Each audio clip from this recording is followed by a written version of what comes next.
그 다음에 또 그렇게 해서 우주는 점점 커져요. 점점 커지다 보면 어떤 일이 벌어지냐면 우주 속에 있는 이제 물질들이 점점 뭉쳐지면서 별이 형성이 돼요. 별이라는 것은 처음에 제가 보여드렸던 사진 중에서 약간 붉게 이렇게 구름처럼 보였던 거 있잖아요. 그런 걸 성운이라고 불러요. 그런데 그 성운 속에서 별들이 생성이 되거든요. 그런데 이 별이 생겨나는 것이 굉장히 또 중요한 것이, 아까 수소 같은 것들은 우주의 나이가 정말 젊었을 때 우주 공간 속에서 생겨났다고 말씀을 드렸잖아요. 그런데 산소, 질소, 탄소 이런 것들은 우주 공간 속에서 생겨나지 않고 별이 태어나서 죽어가는 과정에서 생겨나요. 그래서 그런 과정을 거치지 않으면 결코 생겨나지 못하는 것들이 있거든요. 근데 별들은 여러 가지 굉장히 다양한 별들이 있어요. 그런데 크게 보면 큰 별과 작은 별이 있어요. 그렇게 얘기하시면 되게 우습게 들릴지 모르지만 태양 같은 별은 우주에서도 조금 작은 별에 속해요. 그 영어로는 드월프라는 단어가 붙어요. 태양이 좀 평균보다 좀 작은 별이거든요. 그 다음에 태양보다 뭐 이렇게 10배, 뭐 30배 이렇게 큰 별들이 있어요.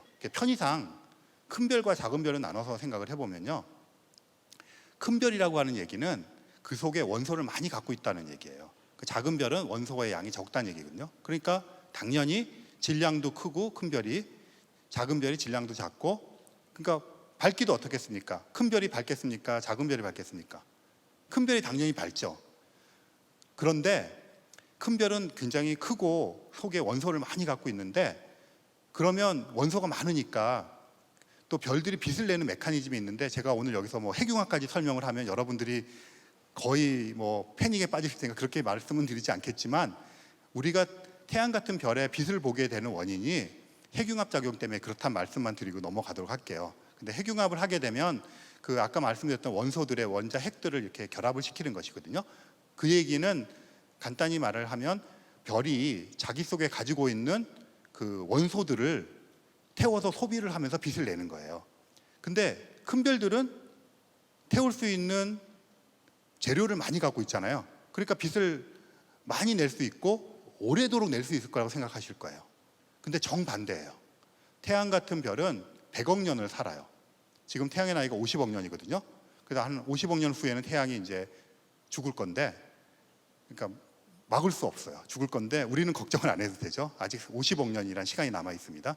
그런데 태양보다 10배, 20배 무거운 별은 그만큼 더 많은 재료를 가지고 빛을 낼 수 있는 재료를 갖고 있음에도 불구하고 기껏해야 1억 년밖에 못 살아요.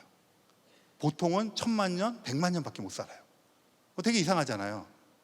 근데 왜 그러냐면 밝은 빛을 유지하고 큰 몸뚱아리를 유지하려고 그러니까 땔감을 많이 떼야 되는 거예요.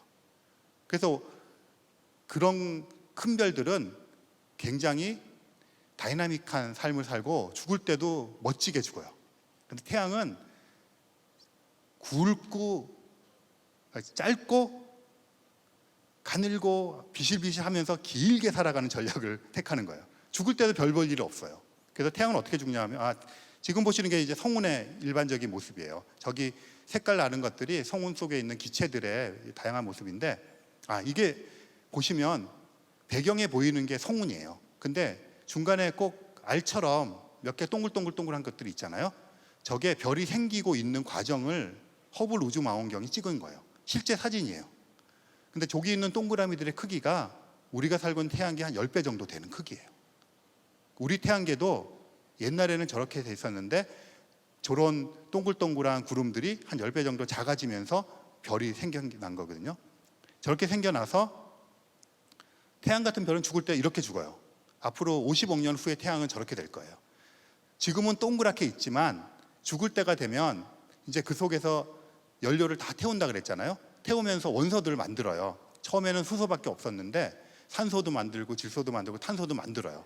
다 만들어 가면서 땔감을 떼면서 빛을 내고, 다 태우면 어떻게 되겠습니까? 이제 더 이상 태울 게 없어지니까 빛도 못 내게 되는 거예요. 그러면 죽어버리는 거거든요. 근데 죽을 때 태양은 폭발하지도 못해요. 너무 작아서. 힘이 없어서 좀 커졌다 작아졌다를 반복하다가 지금 저기서 바깥쪽으로 나가고 있는 부분이 퍼지는 부분들하고 가운데로 응축하는 부분하고가 이별을 해요. 그래서 조용히 커지는 부분은 커지고 작아지는 부분은 작아지는 방향으로 바뀌게 돼요. 저런 걸 행성상 성운이라고 불러요. 태양같이 작은 별들이 죽는 건데, 중요한 것은 저 밖으로 나가는 가스 구름 속에 태양이 일생을 살아가면서 만들어 놓은 산소나 질소나 탄소 같은 것들을 만들어내서 저것을 통해서 우주 공간을 뿌려 놓는다는 거예요. 그러면 그 다음 별이 생길 때는 그것이 훨씬 더 풍부한 지역에서 별이 생기겠죠. 그래서 우리가 살고 있는 태양은 3세대나 4세대 별이라고 얘기를 해요. 우주가 태어났을 때 처음 태어난 별이 있을 거 아니에요? 1세대 별들이. 근데 그 1세대 별들이 살고 죽고를 반복해서, 그러다 보니까 어떻게 했습니까? 산소, 질소, 탄소 같은 원소들이 굉장히 풍부해져 있겠죠. 그런 상태에서 태양계가 만들어지고 지구가 만들어지니까 지구상에서 풍부한 그런 것들을 통해서 우리 같은 생명체가 탄생을 하게 된 거죠. 그래서 수소는 그때 만들어졌고요. 이런 산소, 질소, 탄소 같은 원소들은 별의 일생을 통해서 대부분이 만들어집니다. 그래서 우리는 별에게 또 우주 자체에게 빚을 지고 있는 채 살아가고 있는 것이죠. 지금 보시는 걸 보시면 두 개 같은 별이에요. 저런 걸 초신성 폭발이라고 부릅니다. 저렇게 어두웠던 별이 순식간에 죽으면서 터져버리는 거예요. 태양보다 10배, 20배 무거운 별들은 저렇게 터집니다. 죽을 때도 화끈하게 죽는 거예요. 근데 화끈하게 펑 터지니까 어떻게 되겠습니까? 순간적으로 엄청난 압력과 밀도가 형성이 되겠죠. 그래서 만약에 저런 초신성 폭발이 없었다면 여러분들 좋아하는 금, 백금, 뭐 이런 보석 같은 금속들 있잖아요. 그런 건 존재하지 못해요. 별이 제 아무리 일생을 살아도 그런 것들을 만들어내지 못하거든요. 저런 초신성이 폭발하는 순간에 텅스텐, 금, 백금 같은 모든 금속들이 만들어져요. 그래서 우리가 비치고 있는 자동차에 나오는 알루미늄, 금속 같은 것들, 모든 이런 것들이 초신성 폭발을 통해서 만들어집니다.